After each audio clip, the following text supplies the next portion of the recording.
अब आते हैं कि केल्विन प्लांक और क्लासियस। तो केल्विन प्लांक का स्टेटमेंट समझिए, सेकेंड लॉ ऑफ थर्मोडायनेमिक्स से ही, सेकेंड लॉ ऑफ थर्मोडायनेमिक्स का ये स्टेटमेंट है। तो यानी कि ये वही कहेगा जो सेकेंड लॉ ऑफ थर्मोडायनेमिक्स ने कहा था। और सेकेंड लॉ ऑफ थर्मोडायनेमिक्स ने क्या कहा था कि हम लो ग्रेड एनर्जी को हाई ग्रेड एनर्जी में कन्वर्ट नहीं कर सकते, कंप्लीटली कन्वर्ट नहीं कर सकते, कन्वर्ट कर सकते हैं लेकिन कंप्लीटली कन्वर्ट नहीं कर सकते। तो हमने क्या कहा स्टेटमेंट देखिए, इट इज इम्पॉसिबल, है ना, it is impossible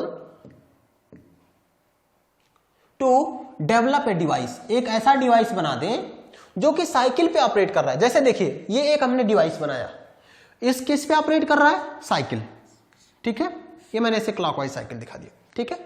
it is impossible to develop a device which is operating on cycle, जो कि साइकिल पे ऑपरेट करे, दैट प्रोड्यूसेज वर्क, क्या प्रोड्यूस करे, work, by exchanging heat with a single reservoir.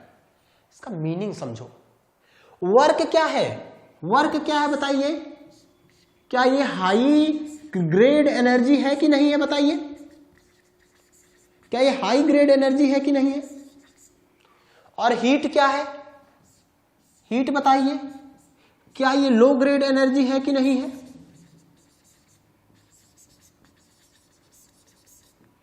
हमने क्या कहा था कि लो ग्रेड एनर्जी कभी भी हाई ग्रेड एनर्जी में कंप्लीट कन्वर्जन नहीं होगा, कन्वर्जन होगा, कंप्लीट नहीं होगा। यानी कि 100 किलो जूल अगर हीट है तो 100 किलो जूल वर्क में नहीं होगा, ये हमने सेकंड लॉ ऑफ थर्मोडायनेमिक्स में देखा था। अब यहां पर मीनिंग क्या है, हम ऐसा कोई भी डिवाइस नहीं बना सकते कि जो कि साइकिल पे ऑपरेट करे और वो वर्क प्रोड्यूस करे by exchanging heat with a single reservoir. ये थोड़ा सा एम्बिग्विटी वाला स्टेटमेंट हो गया, आपको कंफ्यूजन हो रहा होगा कि इसका मीनिंग क्या है। इसका मीनिंग समझिए, कह रहा है कि हम क्या नहीं कर सकते, केल्विन प्लांक साहब ने क्या कहा कि हम क्या नहीं कर सकते, हम ऐसा डिवाइस नहीं बना सकते कि जो कि साइकिल पे ऑपरेट कर रहा है। पहला इंपॉर्टेंट थिंग, ये साइकिल पे ऑपरेट करना चाहिए। हमने एक इंजन बनाया, हमने एक इंजन बनाया जो कि साइकिल पे ऑपरेट कर रहा था, यहां पे देखिए। फिर उन्होंने कहा कि ये वर्क प्रोड्यूस करे, ये क्या करे, वर्क प्रोड्यूस करे, लेकिन हीट जो ले रहा है बाय एक्सचेंजिंग हीट, कहां से, सिंगल रिजर्वायर। तो यानी कि हीट ले रहा है तो सोर्स होगा। तो यहां पर देखिए ये जो थर्मल एनर्जी रिजर्वायर हो गया, ये हमारा क्या हो गया, ये कहीं ना कहीं सोर्स हो गया। तो ये इंजन ऐसा नहीं इंजन बना सकते जो कि किसी सिंगल थर्मल एनर्जी रिजर्वायर से ऑपरेट करे, यहां से हीट ले और उसको प्रोड्यूस कर दे किसमें, वर्क में, उसको किसमें कन्वर्ट कर दे, वर्क में। इसका मीनिंग क्या हुआ, इसका मीनिंग समझिए। इसका मीनिंग ये हुआ कि अगर ये 100 किलोवाट का, अगर ये 100 किलोवाट का यहां से लिया, हीट लिया, कहां से, थर्मल एनर्जी रिजर्वायर से, तो किसमें वर्क कितना प्रोड्यूस कर रहा है, 100 किलोवाट। इसका मतलब समझ रहे हो, ये तो हीट है ना, तो हीट तो लो ग्रेड एनर्जी है, यहां पर 100 किलोवाट, और हाई ग्रेड एनर्जी, वर्क हमारा कैसा है, हाई ग्रेड एनर्जी। देखिए ये बन गया कि नहीं, low grade energy fully high grade energy में कन्वर्ट हो गया, जबकि ये ऐसा हो नहीं सकता है, ऐसा कभी भी नहीं हो सकता। अब आपके दिमाग में कंफ्यूजन, ये क्लियर है ना कि ये स्टेटमेंट क्यों लिखा गया, क्योंकि जो टोटल हीट है वो टोटल वर्क में कन्वर्ट नहीं हो सकता। अब आप कहोगे कि सर आपको कैसे पता कि ये 100 किलोवाट जो है ये वर्क है, कैसे आपने कैलकुलेट किया है, ठीक है। तो हम पहले इसको कैलकुलेट करके देखते हैं, ठीक है। यहां देखिए,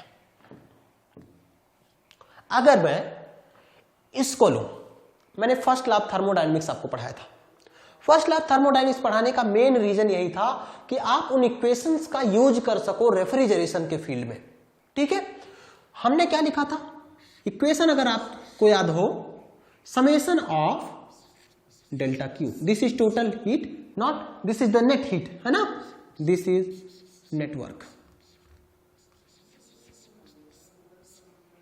टोटल हीट या हमने इसको लिखा था, आपको याद हो तो मैंने कहा था कि भाई इसको साइक्लिक इंटीग्रल के फॉर्म में भी लिख सकते हो, ये इंटीग्रेशन है और ये जो घूम रहा है इसका मतलब है साइकिल।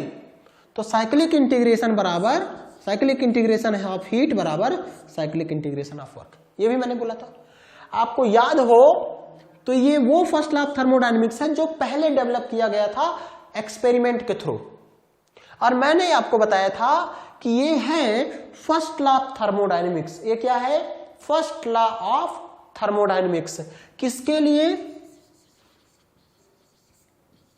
Closed system. ध्यान से समझिए, क्या बोला था मैंने? First law of thermodynamics for close system. Valid किसके लिए है भाई? ये चूंकि यूनिवर्सल लॉ है तो ये रिवर्सिबल या इरिवर्सिबल प्रोसेस दोनों के लिए वैलिड है। ये वैलिड है किसके लिए? रिवर्सिबल और इरिवर्सिबल दोनों के लिए वैलिड है। और ये वैलिड कहां है? साइकिल। आपको याद हो तो मैंने क्या कहा था? फर्स्ट लॉ ऑफ थर्मोडायनेमिक्स पहले साइकिल के लिए आया, फिर उसका यूज करके हमने प्रोसेस के लिए इक्वेशन बनाया। प्रोसेस वाला इक्वेशन मैंने आपको डिराइव करके बताया था। तो ये 3 इक्वेशन होने चाहिए, मैंडेटरी है कि क्लोज साइकिल हो। तो ये इंजन में देखो, इस इंजन को ध्यान से समझो, अगर मास इससे निकला 1 kg तो ये क्या मास कहीं बाहर निकलेगा? नहीं, ये इसमें जाएगा, इसमें जाएगा, फिर घूम के इसमें आएगा, फिर इसमें चला जाएगा। यानी कि मास बाहर नहीं निकल के जाएगा, मास बाहर नहीं निकल जाएगा, इंजन में सर्कुलेट होगा। तो क्लोज सिस्टम, पूरे इंजन की बात कर रहा हूं मैं।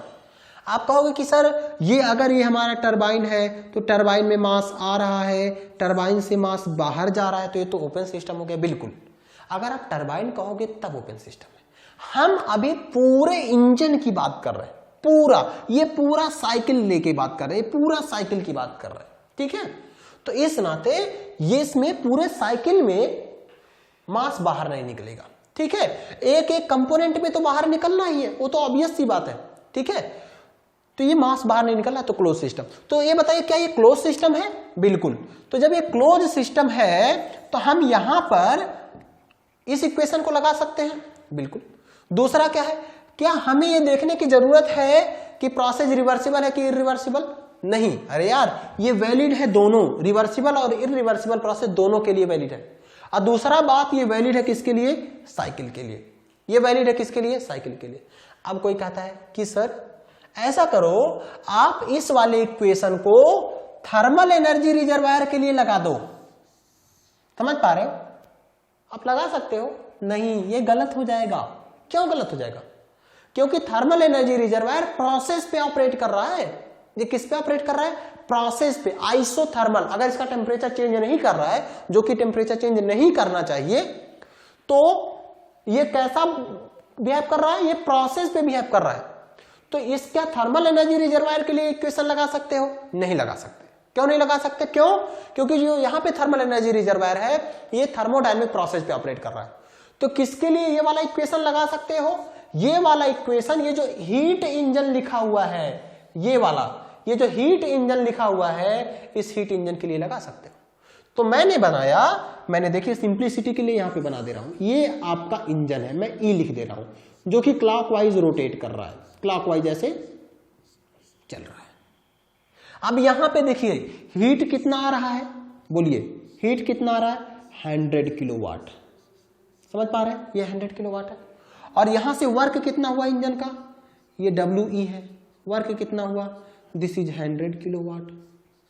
समझ पा रहे हैं?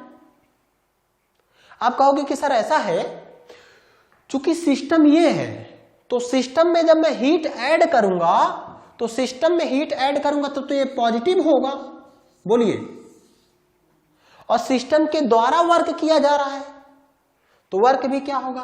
पॉजिटिव होगा सर। अच्छा भाई, तो अगर ऐसा बात है तो क्या लिखोगे?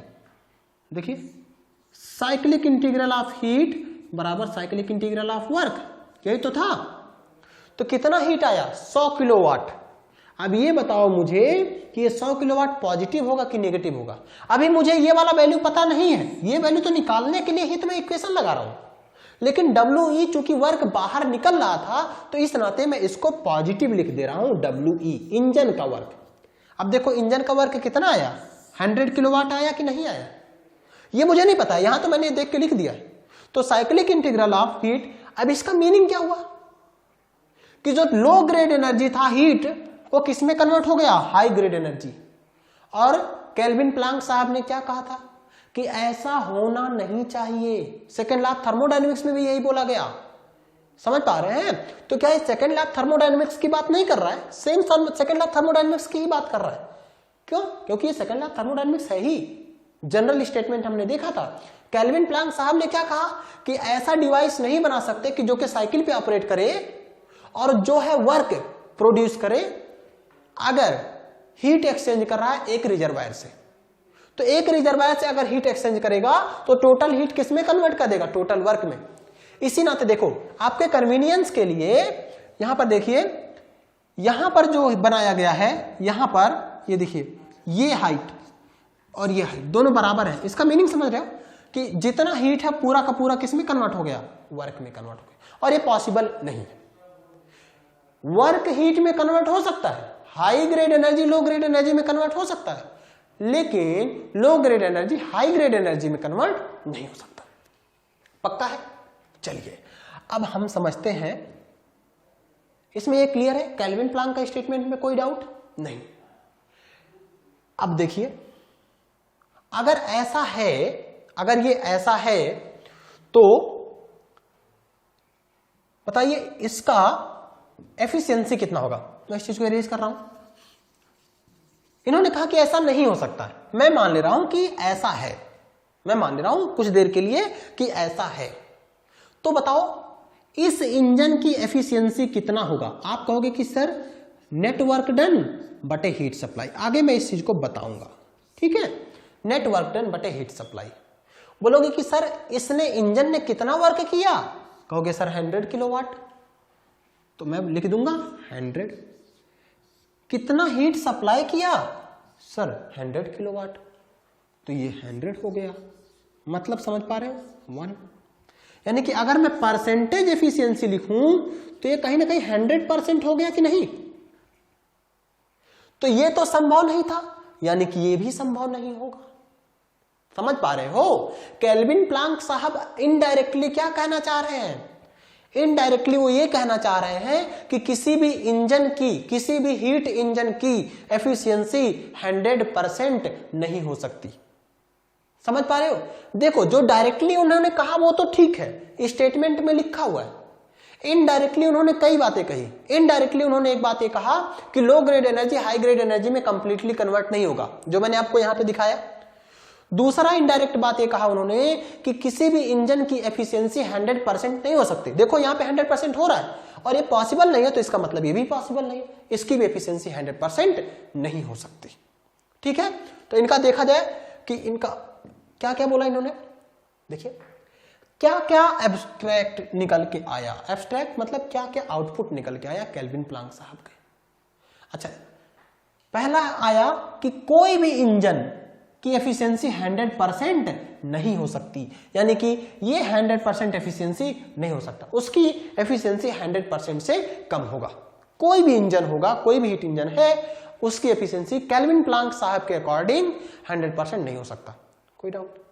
अब किसी के दिमाग में आ सकता है कि सर ये 100% एफिशिएंसी नहीं होना, कहीं इस नाते तो ये 100% एफिशिएंसी नहीं हो रही है कि उसके अंदर फ्रिक्शन है, उसके अंदर कुछ डेसिपेटिव इफेक्ट है। डेसिपेटिव इफेक्ट मतलब जैसे कुछ विस्कस है, विस्कोसिटी है, तो वो रेजिस्टेंस पैदा करेगा। तो आपके दिमाग में ये आ सकता है कि सर कहीं ये आप ये तो नहीं कहना चाह रहे हो कि ये एफिशिएंसी 100% इस नाते नहीं होगा क्योंकि इंजन के अंदर कुछ फ्रिक्शन होगा, कुछ डेसिपेटिव इफेक्ट होंगे, विस्कोसिटी होगा फ्लूइड का, तो वो रेजिस्टेंस पैदा करेंगे, इसके नाते तो एफिशिएंसी 100% नहीं हो रही है, कहीं ये रीजन तो नहीं है। नहीं, हमने अभी तक कहीं भी फ्रिक्शन या डेसिपेटिव इफेक्ट की बात नहीं किया है। हमने अभी तक बात किया है लो ग्रेड एनर्जी को हाई ग्रेड एनर्जी में कन्वर्ट करने का, जो कि पॉसिबल नहीं है। Total low grade energy high grade energy में कन्वर्ट नहीं हो सकता, तो ये उस नाते 100% नहीं होगा। तो इस नाते मैंने सिंपली नीचे लिख दिया है कि आप ये नोट कीजिए, note that the impossibility of having 100% efficient engine is not due to friction and other this. ये फ्रिक्शन और डेसिपेटिव इफेक्ट के नाते 100% नहीं होगा ऐसा नहीं है, ठीक है, वो अलग बात है। ये 100% इस नाते नहीं होगा क्योंकि कोई भी हीट वर्क में कंप्लीटली कन्वर्ट नहीं किया जा सकता, या कोई भी इंजन केवल एक रिजर्वायर पे ऑपरेट नहीं कर सकता है, इस नाते 100% नहीं होगा, ठीक है। इस नाते नहीं है कि उसमें फ्रिक्शन है या फिर डेसिपेटिव इफेक्ट्स है या फिर विस्कोसिटी है, उसके नाते रेजिस्टेंस हो रहा है, इस कारण ये कोई कारण अभी तक हमने नहीं देखा है। समझ पा रहे? पहला स्टेटमेंट क्लियर होगा मेरे ख्याल से।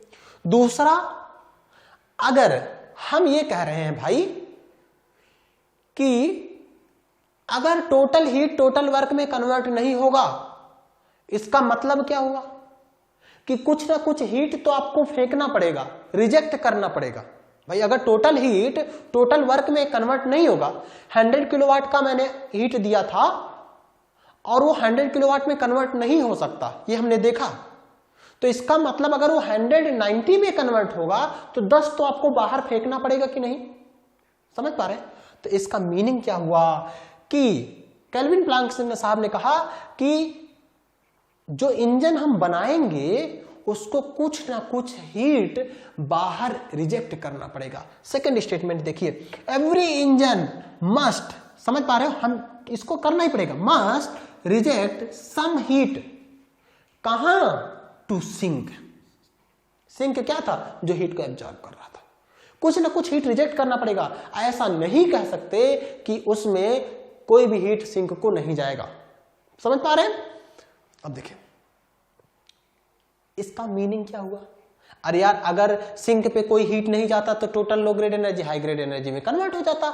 यानी कि देखो यही तो कह रहा है कि low grade energy can never be converted into high grade energy, और यही तो सेकंड लॉ ऑफ थर्मोडायनेमिक्स है।